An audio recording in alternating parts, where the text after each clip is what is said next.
man pescador, ay mamis atención mito, kahina poco por favor, antula muni bonelu, amila muni escapeti. Ein van Honolds, ein van pescar. Wedi guarata no sweaty.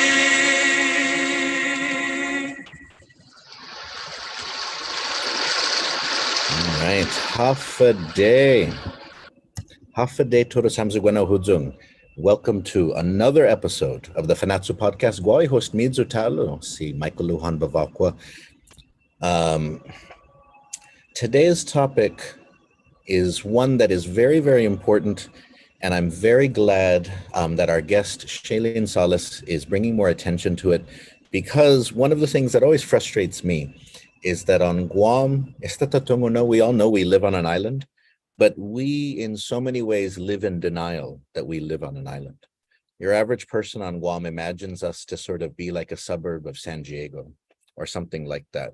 They imagine that sort of we are part of the United States in all of these different ways in which as a territory we're not, but part of it is sort of having this imagination about the world in which you're part of this big landmass.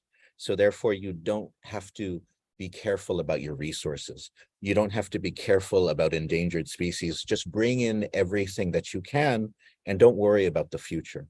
Sort of, it's a very sort of big land, big land sort of continent mentality to life. And we unfortunately have embraced that in so many ways. And so other islanders around us in Micronesia, but across the independent Pacific, are doing more to reduce waste on their islands. They're doing more to combat climate change. They're doing more to work together with others. We are limited in some ways because of our political status, but there's still so much that we should do, that we can do. And so Sidzus Masi Shaylin for being the guest on Fanachu today. And so why don't you go ahead and introduce yourself? Sure. Thank you for having me. My name is Shaylin Salas. I'm a Chamorro person from the Marianas Islands. I was born on Guam and lived here for the first 4 years of my life, and then moved to Washington State with my family and grew up in Washington.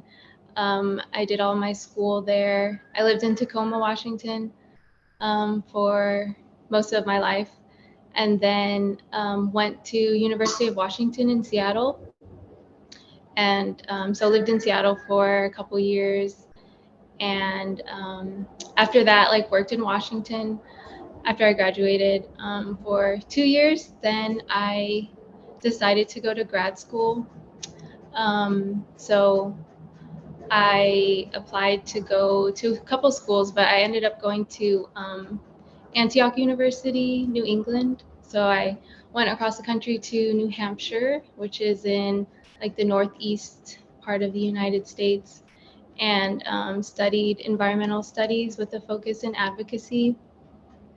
And yeah, after I graduated, I went back to Washington for a couple months, and then I moved to Guam, which for me, when I started becoming an adult, that was always part of what I wanted to do. I just wanted to finish my school in the States and then move back home. So I came back in 2020, and so I've been here for 2.5 years and am really loving it so far. Sidzus Masi Shaylin. And so you have, if you pay attention to sort of critical issues affecting the Marianas, the Pacific, then you may have come across an article that Shaylin published in Cultural Survival last year called Guahan We Have. And so she is the recipient of an Indigenous Youth Arts Fellowship from Cultural Survival. And so, Shaylin, why don't you describe for us sort of the process? How did you get selected? What has it been like to be part of a program like this? Yeah, so Cultural Survival, a little bit about them first. They're a nonprofit based in Massachusetts, in the US, and they've been around since 1972. And they focus their work in advocating for Indigenous people's rights. They do work all around the world. They have community partners in about 70 countries. So they're like a really active group. And yeah, a lot of their efforts are in supporting Indigenous communities, self-determination, cultures, and political resilience. And so I first heard about them um, some years ago while I was in school.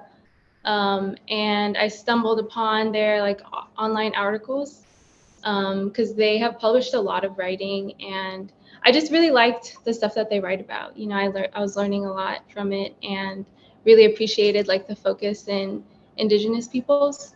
And so from there, I just kind of started following their work, and I started to follow them on Instagram, and that is where I found out about the fellowship. They posted about it like last summer, and I applied in August, and then found out I was selected, and then the program started in October. So I've been a fellow with them since October, and it's a 6-month program. So it started in October and will end in March.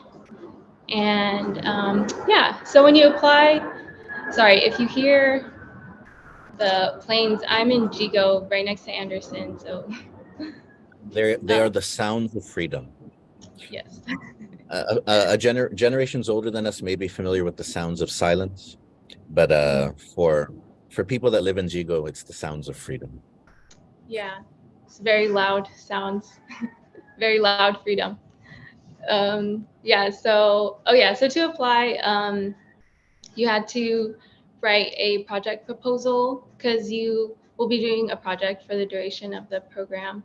But it's really up to you, like what kind of project you want to do. It just had to fall in one of the 3 areas of work, which was arts, writing, or capacity building. And mine was writing. And then the theme of your project had to fall within 3 themes. So lands and, hold on, I have to check. That's not mine. Lands and livelihoods, climate change solutions, and cultures and languages. So mine was climate change solutions. And yeah, so you write your project proposal. You also have to write a budget proposal because there's some funds that come with the fellowship. So you have to explain, you know, how you're going to use the money to help do the project. So yeah, I did all those things, and so yeah, now I'm currently a fellow, and it's been a good experience.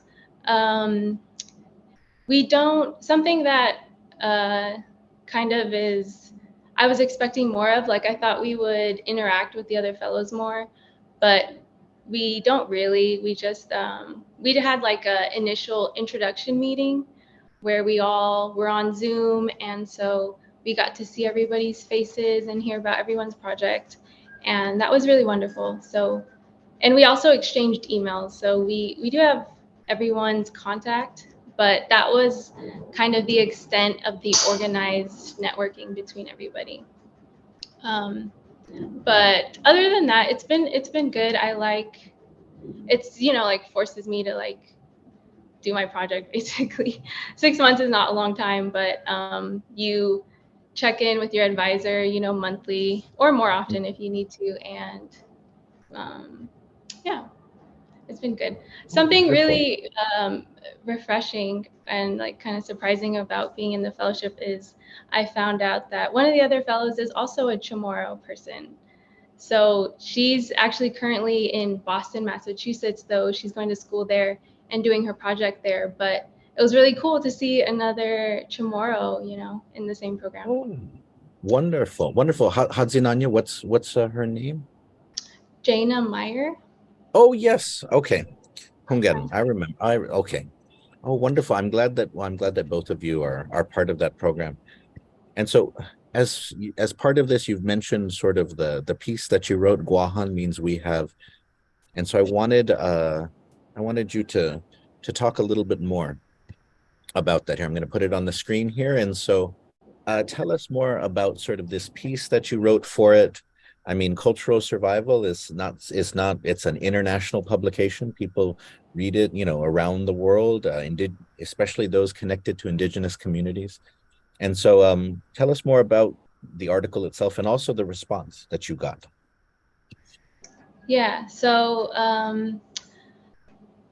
there's the article. So writing an article, it wasn't a requirement of the fellowship, but we are encouraged as fellows to write something because, like you said, you know, people from around the world will see it, so it's a pretty cool opportunity. And the latest magazine, Cultural Survival magazine that they're putting out, that's the one I submitted this article for. So it had a major theme of climate change.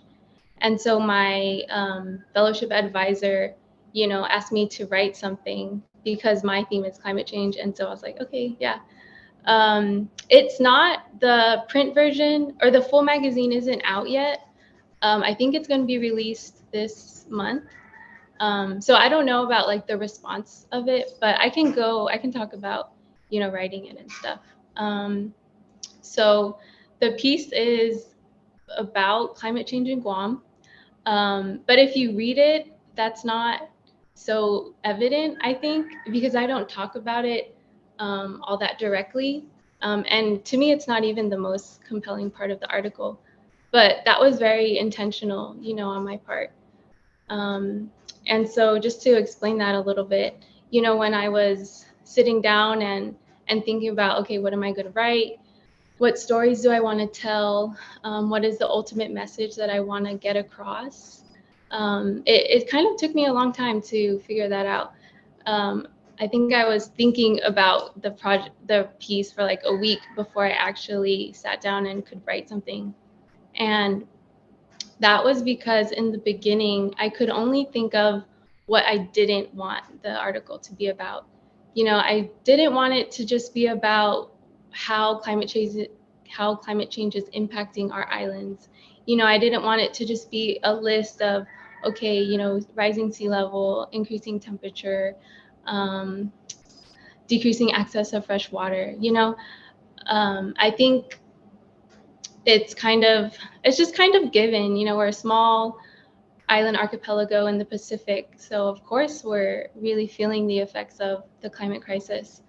And so that's just not what I wanted to write about. It's not a bad topic because it is good to generate, you know, awareness in people that know nothing about our region, you know, just to let them know. But again, it's just not the message that I wanted to say. So after a lot of thought, what I decided to write about was the resilience of our people, and that we have been fighting and will continue to fight, you know, through all the changes for our survival and for the survival of our culture, no matter what. That's what I wanted to tell people about climate change in Guam. So with that, I can kind of just like.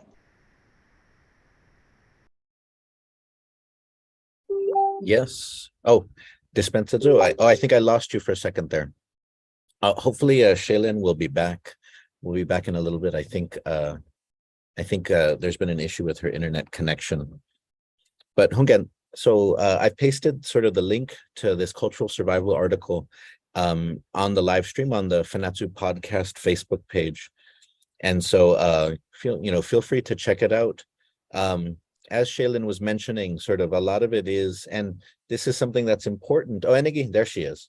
Kafade. It's important, especially for the Chamorro people, because one of the things is that, indigenous people around the world struggle to sort of gain recognition, struggle to sort of get justice in different ways. For the Chamorros, part of that is tied to sort of having to prove that you still exist, having to prove that you are still around, right? Because, I still get people all the time who tell me that Chamorros don't exist anymore. So if you stand and protest and say Chamorro lands in Chamorro hands, we should protect the Chamorro language, there are some people who respond and say, well, Chamorros don't even exist anymore. You're all just Filipinos with an identity crisis, or you're all just wannabe Hawaiians, or you're all just Mexicans sort of that have beachfront property in Guam or something like that. People tell me stuff like that all the time. Usually white dudes, but sometimes it can be sort of an ethnically diverse populations. I get Filipinos who tell me that Chamorros don't exist anymore.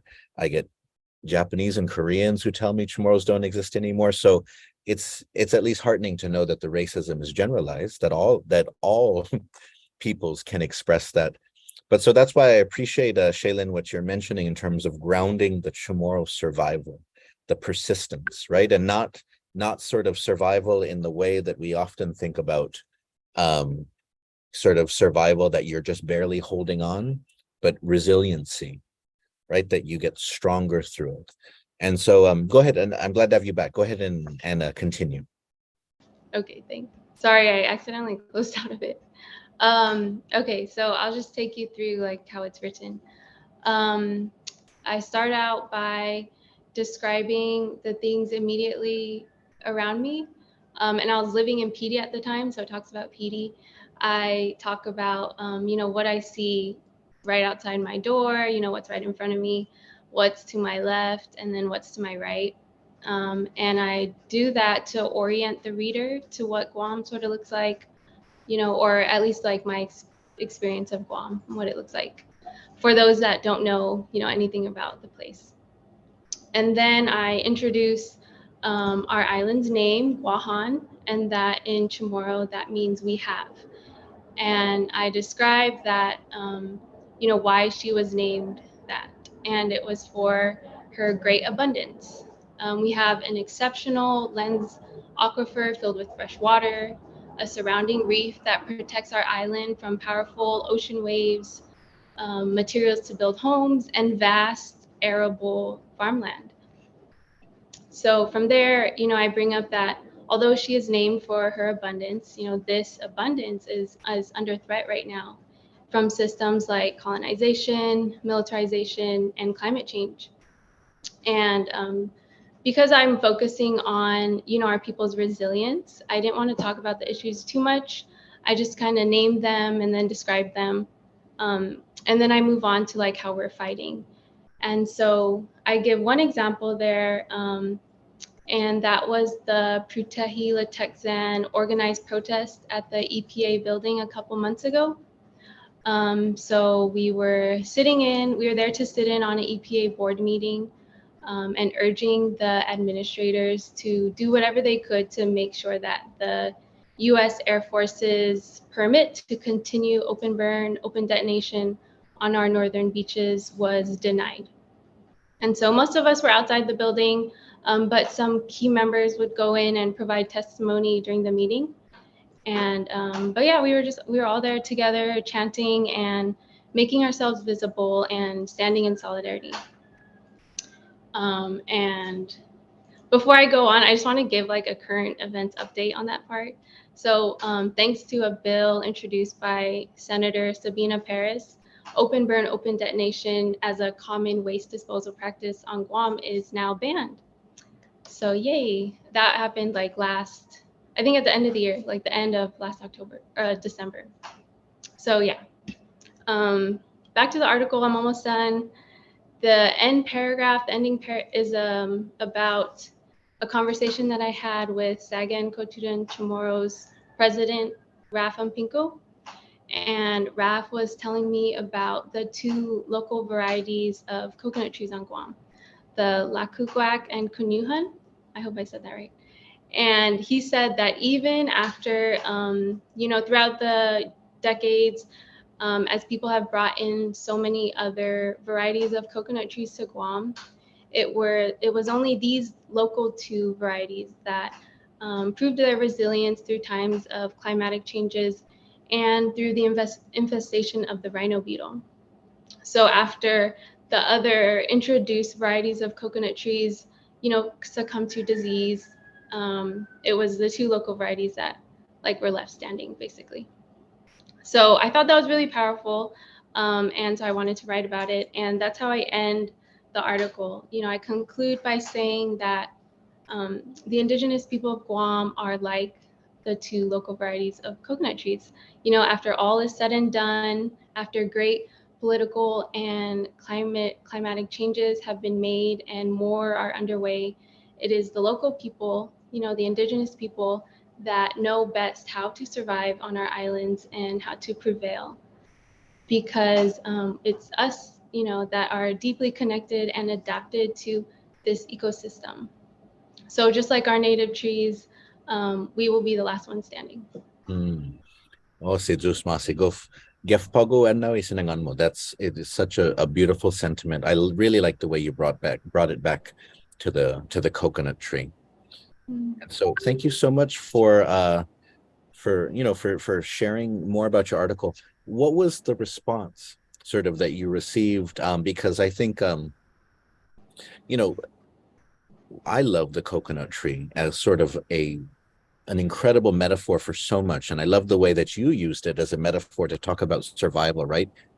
Because oftentimes people, the way that you inverted that, how usually sort of we look at the coconut trees now and we just lament that everything is lost and gone, right? That everything is, you know, similar to where the birds have been sort of decimated on Guam, you know, the coconut trees struggle and suffer. But I like the way that you know, you inverted it, that it could still be a sign of survival and persistence, not necessarily of decay or all sorts of stuff like that. And so, did you find that people sort of enjoyed your piece, that it resonated with them, or was it, you know, did some people just say, Lanya is just a coconut tree, you know, or something like that? Some people respond like that to things. So what was the response from the community? I didn't get a lot of responses, and like I said, it's not officially released yet, at least like the print version.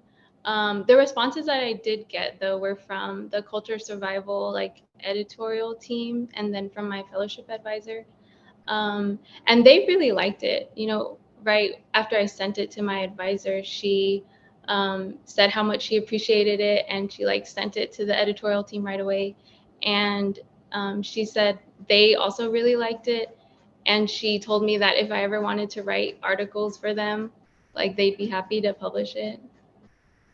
So yeah, that was kind of the extent of the responses that I received directly, at least. Oh, okay. Well, hopefully you're going to get more sort of when it comes out in print form and so on. I do know that when I shared it around, people were very excited about it. You received a lot of support within groups like Pertehi Letexan and Independent Wahan and others who were very excited to see you representing um, these representing sort of the people, but also talking about these issues. And so I wanted to bring up one term that we should know more about here in the islands, but I think a lot of people don't make the connection.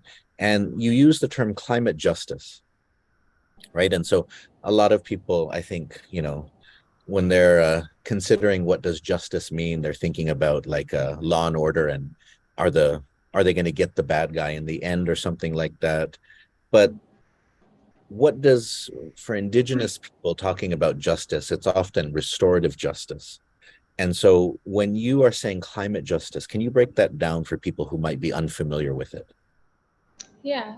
So before I get into climate justice, I'll just talk about climate change real quick. So climate change, as we experience it today and have been experiencing it for the past decades, is distinctly different from the past global climate changes that have happened throughout our geological history. And the difference is in how it was caused. So this type of climate change is not naturally caused as our historical global climatic changes have been in the past. This type of climate change is caused by the ways humans excessively and violently extract from the earth, you know, whether it be extraction of minerals, oil, land, water, animals, other humans. You know, we extract, we exploit, we consume, we pollute, we contaminate, And all of those things have added up. And now it's leading to the disruption of Earth's most natural processes. And so, this grave mistreatment of our beautiful planet is starting all these changes, right? The changes of the way ocean currents move. We're changing, the way fresh water moves around the world, changing the way heat is trapped and released, changing the way atmospheric gases are trapped and released, right? And so with all of that, we have climate change, or otherwise known as the climate crisis. Okay, so with that kind of short background, what is climate justice? So climate justice is the recognition of the fact that climate change is human caused, and that because of the way that resources are unequally distributed around the world, there are specific regions and specific communities that are impacted by climate change more than others. And on top of that, these regions and these communities have low capacities to adapt and to develop the solutions that they need. And that's because their own natural resources are being taken away. And oftentimes their governance systems are in some level of disarray. And that's more often than not because of war and colonization. And so climate justice is work that ensures the inclusion and protection of those most vulnerable to climate change. And it includes that climate solutions must promote equity and assure access to basic resources. So that's like basically the definition, but I'm not done. I have two other things to say about it. But for So, continue, keep going, no problem. okay. So first, I want to add that, like, yes, it is important to know about these terms and know the definitions, and know the impact. But I would say that, like, we shouldn't dwell on words so much, like words like these. Rather, we should focus on the way that they play out in real time and the way that we experience them. So, like, to me, climate justice is just a fancy way of saying that we are going to show up for our community, local and global, in the face of the climate crisis. That's it. We will show up for each other. We show up for the people that need the most support. And, that's because we are born with the desire to take care of the people around us, especially in times of crisis. So I think when we honor this desire that we are born with, and we live it, to me, that is part of climate justice. And I just want to emphasize that anyone can do it. Like, climate action and climate justice are not reserved for the activists and the community leaders. Anyone can do it. And then my second point is that decolonization is a major part of climate justice. So decolonization, similarly, is a way to honor our humanity and our natural ways of being. Because, being colonized, being owned by another country, that is not normal, and it's definitely not natural. We're living people, and we have a right to self-determination and a right to not be a colony of an imperial nation. And so, I just want to say that decolonization is key to climate justice because it would give us more power as a people over our lands and our waters, and it would give us more decision-making power to establish, how we want to protect and preserve what we have. Yeah. So just to conclude, my long definition of climate justice is decolonization, and it is also honoring our ancestors and traditions, and it is also fighting for collective liberation. It is also racial justice and gender justice. It is also loving your neighbor and taking care of yourself. These things cannot be separated, and they're all connected.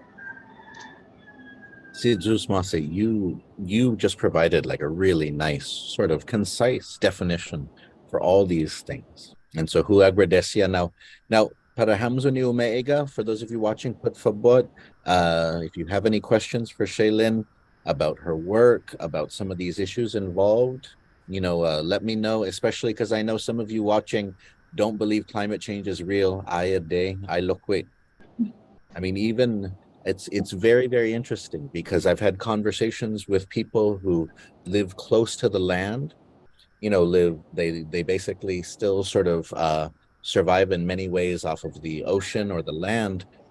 And so but they also they get their media and they listen to things like Fox News, and they get their media from those sources. And so they will, on the one hand, talk about how things are changing in the land.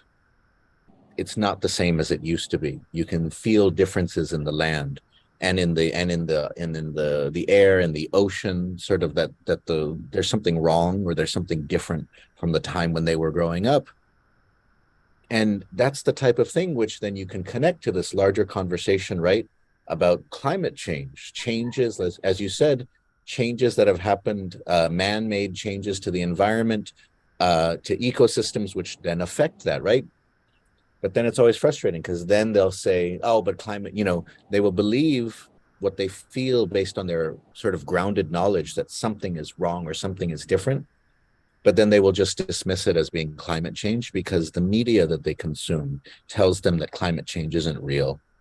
Or what I really, really, really can't stand is like when people tell me, oh, but it's snowing in the States right now. How can we have climate change if it's snowing in the States, or stuff like that? And so that's why I think connecting these issues to our local experiences as well, sort of because that many people will resist these conversations just because they feel like it's somebody else's conversation and it's not mine. And many people may feel sort of that they didn't they didn't have a lot of schooling, so that these concepts are fancy, imported, not connected to them. They may resist it for that reason. And so I always love the ways in which we can ground these things so that people don't resist them just because of the labels involved.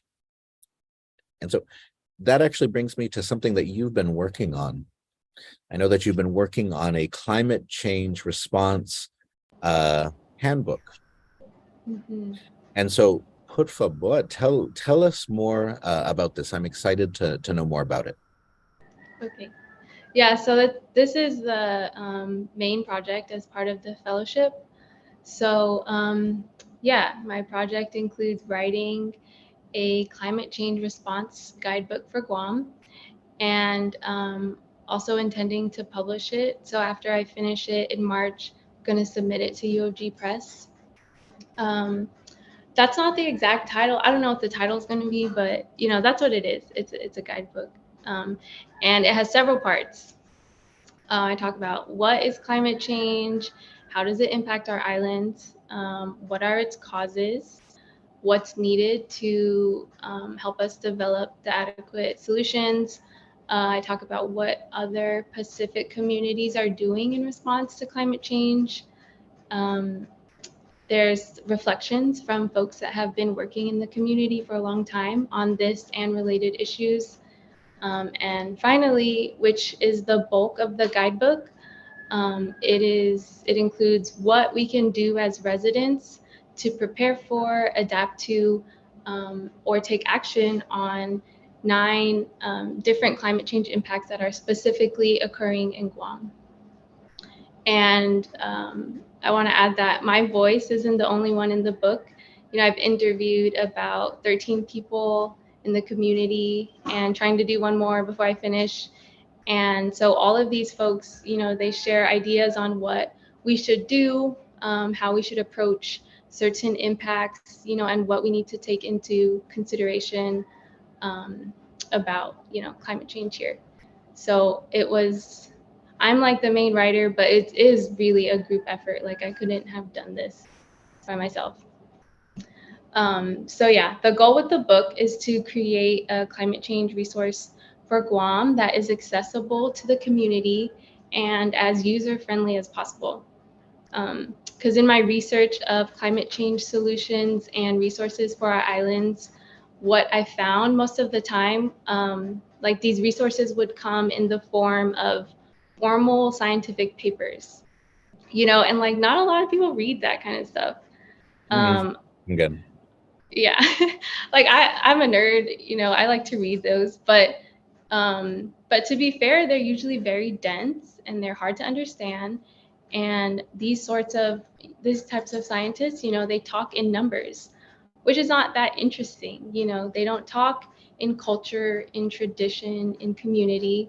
They talk about their experiments. They talk about their multi-year projects, how many times they monitored this and what were the resulting numbers, which is useful information. I don't want to say that it's not, because it is.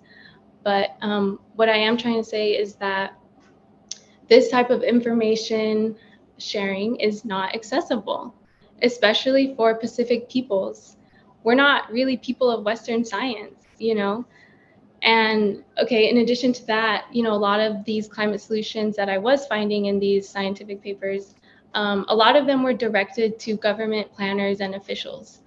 The solutions were like changing policies and funding certain programs. So even that, is not accessible to people.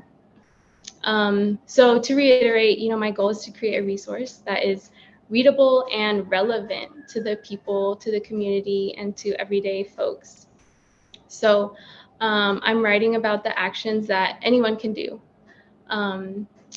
But I also want to acknowledge that this book isn't going to be all encompassing.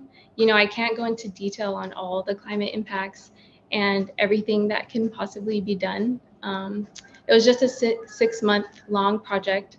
So, I was definitely limited in like time and resources. But I hope that this is just one of the first types of resources, and I hope that, someone else or another group comes out with another book, or not a book, maybe a magazine or a series of murals, or whatever. I just hope that this project helps to open the doors to local people-based conversations about climate change and what we can do about it. Oh, wonderful. Good. And so we have a question that's come in. Senora Lillian Cruz, a Sidusmasi Dunklu Naguehan Fanachu. Senora Lillian Cruz is a big supporter and fan of Fanachu. And so she would like to know who are in terms of people that you interviewed, who are some of the people that you interviewed for your climate change handbook? Yeah, okay. I won't name them just because I didn't like get their permission, but I can share like what organizations they come from. Sure. So, okay. So I have them all listed here. So this is not in any certain order, but Putahila Texan, Commission on Decolonization, Independent Guahan, Triton Farm, a fellow of the Bertha Foundation, Paratota's Hit, Sagan Kutuan Chamorro, and Menyetlu. And there are a couple other people that didn't identify with the organization, but just as people of Guam. Wonderful. And a follow-up question from Senora Lillian, though, is who are some of the government officials on Guam that you're familiar with who have been strong on climate change issues? The ones that I hear about often, I would say, are Senator Sabina Perez and Senator Therese Terlahi. But to be like honest, I'm still like pretty new to Guam. I just moved here recently, so like I'm not so in tune with like the politics and who everybody is and stuff. But those are the two that I would say like I hear about, like coming with bills that are supportive of like, environmental stewardship. Oh yes, I definitely. Senator Sabina in particular has been one of sort of the most vocal in terms of environmental issues. But yes, I mean, I think amongst government officials, there's not a lot of resistance. So, for example, it's not like in the United States where you have more Republicans who kind of don't want to accept that climate change is real. I think that on Guam, most politicians sort of accept that it's real. because you live on an island, and sort of, if you live in Iowa or Nebraska or in the middle of the United States, maybe you don't care if tides are rising or something like that. But if you're on an island, and you hear stories across the Pacific of what other peoples are already dealing with, it's harder to ignore it. So I think overall, most politicians are supportive, but I would agree that Senadora Sabina, in particular, is a strong one. But also, there's a lot of environmental support from Speaker Tarlahi and some other senators. I know that in the past, he retired Senator Clint Rogel was also strong on environmental issues, and so. But again, si Zeus masi senora puri ifinaisen mo. And so that's good. It seems like you talk to a lot of different groups that are working in the community that are critical on issues. Biba, Maulika now. And so I really like what you're saying about localizing the conversation, grounding it, making it accessible, because and not sort of feeling like you have to do everything. I think a lot of people get bogged down sometimes by feeling like they need to say everything, but what you put out there, others can build on. Others can sort of, take in a different direction, highlight things that you didn't have a chance to or there weren't space to. So I like that. I like that approach. Thanks. Okay, one And person that I so, didn't name, organization that I didn't name that I need to, is Micronesia Climate Change Alliance. I didn't name them because they're not in my list of people I interviewed, because I did more than interview them. They've been helping me. Like, I've shared my full working document with them, and they've been reviewing it and giving me feedback on how to localize it better. So yeah, big shout out to them too. wonderful, wonderful. You had mentioned earlier decolonization, and I think that that's an important thing for us to think about here, because and decolonization can be something that we use to understand these issues in several different ways, right? So, like I was mentioning earlier, one thing that always sort of frustrated me was that, for example, Chamorro rights activists sort of would want sort of indigenous fishing rights, right? And I believe that there should be indigenous fishing rights, but part of the argument was that this is my island and I should be able to fish as much as I want to. And then you would have sort of people who would be like biologists who would be against indigenous fishing rights, even though in many places in the United States, there's Native American fishing rights in certain areas and hunting rights and so on. But they would be against it because there would be this argument that Chamorros can't manage their resources.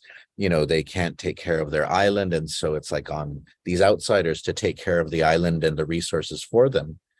And so it would just be sort of like these two constituencies which would clash, when in truth, part of the problem was that that the perspective here needed to be decolonized. Is that sort of Chamorros sort of feeling like we should assert our rights and get everything that we want. Like, if I want to fish as much as I want, that's not the solution. Even prior to colonization, people didn't get to fish as much as they wanted. Like, because you didn't own the ocean and the fish yourself just because this was your land. You had claim to it, but it also belonged to your children, just as it had belonged to your ancestors. And so part of it is kind of using decolonization to get outside of the way that something is established ideologically, right? And so part of that is, and I'm glad that you, Micronesian Climate Change Alliance, others such as Muñeca de Oro, even the people like Mina at Numatlu Refillery, they're breaking down this idea where a lot of activists in the past on Guam didn't strongly believe in science because they connected science with sort of outsiders, usually white people from the States, who were telling Chamorros how to run their island and what they could or couldn't do on their island.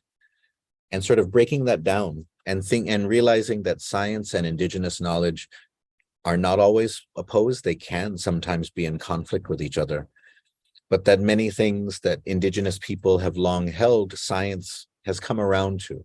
After demonizing what Indigenous people sort of believed for a very long time, science now comes around to a lot of those things, a lot of those beliefs.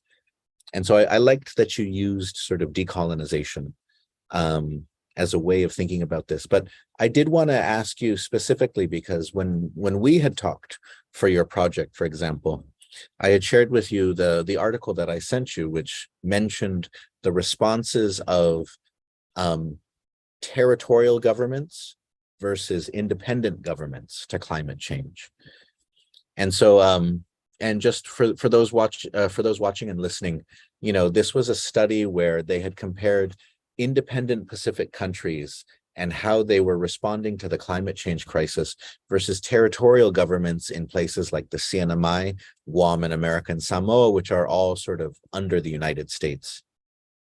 And one thing that they found is that territorial governments were doing less and sort of seemed less prepared and seemed less connected to these issues, whereas independent island nations were much more active and proactive about trying to do something about climate change.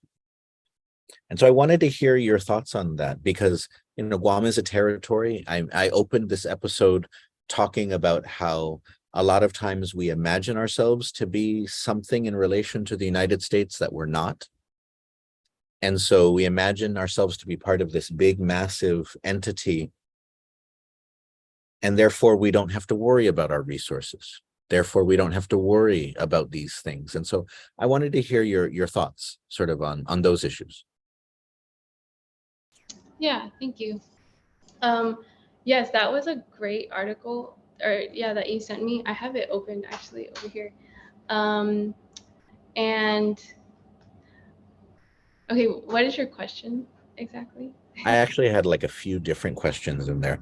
So you can address it any way you want to, but decolonization though, because, you know, one thing that article shows is that sovereignty doesn't just allow countries to do things that territories can't, but it also gives them the feeling of responsibility to do things. Whereas territories feel like, once the federal government gives me money for this, then we can do something about it. Mm-hmm. Yeah, so that reflects like a lot of the responses that were found in the article. So like you said, like their study was, they were interviewing people, leaders, I think government and community leaders in Guam, American Samoa, and the Northern Marianas. And so I just wanted to read some of the responses that are relevant to what you're talking about right now. So like the first question was, let's see, how would you describe ways in which climate change is addressed on your island? And one of the respondents I would say climate change is being addressed in a very sporadic manner, and that it's mostly coming from nonprofits rather than the island government. Another one related to that is like, they say, I don't think there's much going on in the territory, and I'm probably aware of climate change because I'm in the meetings. However, the community is not really engaged in any activities or whatever the countries or territories are doing, because I'm not sure if the whole territory is aware of climate change as being a problem here. And, you know, some people talk about the lack of awareness again. And like you were saying, climate change is not primarily a worry here because people see it as an issue that the federal government will take care of for us. And so, yeah, this paper just like reiterates all of that. And so that's part of why, you know, I wanted to do this guidebook, is I wanted to just write about like what we can do. Like there are things we can do. Like, yes, we are limited by being a unincorporated territory because we don't have a huge amount of, you know, local government power. But we still have power as people, you know, and there are a lot of things that we can do. Yeah. Yes, and I wanted to actually have us conclude on that though, sort of thinking about that this is an issue in which sort of the Pacific is one of the most affected places, but has the least sort of direct responsibility, right? It's that islanders are not the ones sort of that are polluting the world to the extent which is causing this sort of these sort of potential catastrophes. And so but sort of Pacific Islanders still have to reckon with that reality. And so as somebody who is developing sort of this guidebook, what can we in Guam, in the Marianas Islands, what can we do though? Sort of what are some things that you can suggest or mention? Yeah, so um, there's a lot of things, but I thought about two in particular, and they're sort of general. So if you want like more detailed stuff, you can ask me. But I thought these were kind of good responses for that. So first, I just want to emphasize like taking care of each other and really understanding that, as I mentioned when I was talking about climate justice, that our problems are connected and our liberations are related, and we desperately need each other. And so, we're living in a time of constant crisis. So we need to do what we can to take care of each other. And know that by taking care of other people, you are also taking care of yourself. And if you're not in a position to offer care to other people, you're the one that needs care, then reach out to somebody that you trust and ask them to provide you with some care. But basically, like all of that to say that we need to build like strong communities. And so to do that, we share the love and the care, and we share the resources.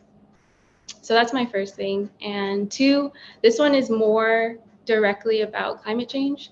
So if you don't already have like a background knowledge on how we are being affected by climate change, do some research.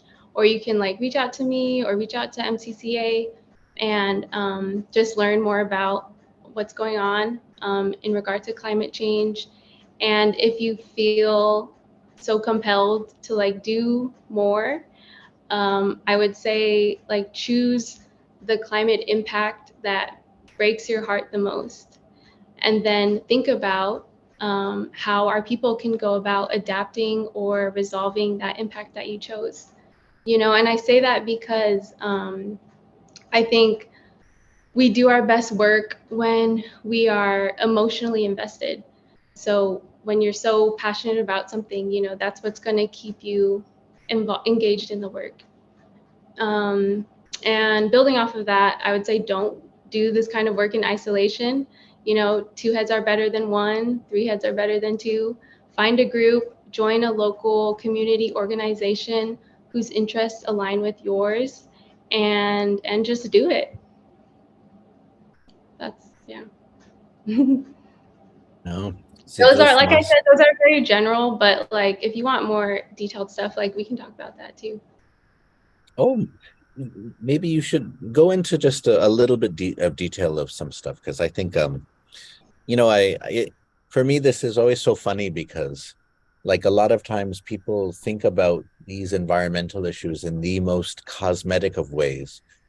Like whenever I'm talking to people about environmental issues, a lot of people will think that I'm just talking about litter. And then that's part of the problem sort of in that mindset, is people are like, oh yeah, environment, oh, the trash problem on Guam is so bad, and they only think about it in the most sort of superficial way, that that the tourists see it, or that it's out there on the beach or something like that. But then when you try to reframe it in a broader sort of sense and talk about how, well, the issue, you can either punish people for littering, you can police more, or you can just do more to create less waste on the island, right? Like, you want to do something about littering, stop the importation of drinks. Make it so you can't import plastic bottles into the island. And that would force, and some people wouldn't like it because they make money selling those things, but you could always adapt, like other places have adapted, to industries in which you get your water from dispensers. And we see dispensers around the island appearing more and more, but we haven't sort of adjusted the culture yet of the community to where people actively use those. And I definitely call myself out. I still buy bottled water. And every month or two, I tell myself, man, I'm going to start using like a reusable bottle. And then I use it for a few days and then I stop because I suck. Because I know what we need to do. I'm not better than anyone else out there. But if you did start, there's things you can do from the bottom, there's things you can do from the top. But so that's why sort of, I think, talking about some of these detailed issues is important, because helping people make the connections. Because whenever I try to talk to people about the litter problem and try to make it more broadly, they don't want to deal with it. They think that the issue is, oh, it's just punish the people who litter. No, why don't we reduce what we import into the island? Because that's a much better approach. But anyways, okay, Dispensa. So share a little bit more about what we can do. Okay, sure. So I have my climate change guidebook open here, and I'll expand more on the like taking care of each other. And this one is specifically in regard to typhoon and disaster preparation. So that's one of the impacts that I go into a lot of detail in the guidebook. And so there's two ways that I talk about that you can take care of people more in times of crisis, specifically typhoons. Okay, so the first way, there's one like small way, and then there's the second is like a bigger way. But the first way, something you can just do like with your neighbors or with your friends and family is get together, talk about typhoon and disaster preparation. You can go over like the emergency kit, what are all the things that you needed, go over evacuation routes, and tips for preparing your house, the outside and the inside, when a typhoon is coming. And for if you don't have a disaster kit, like make one for your family, make one for your neighbor, make one for your best friend.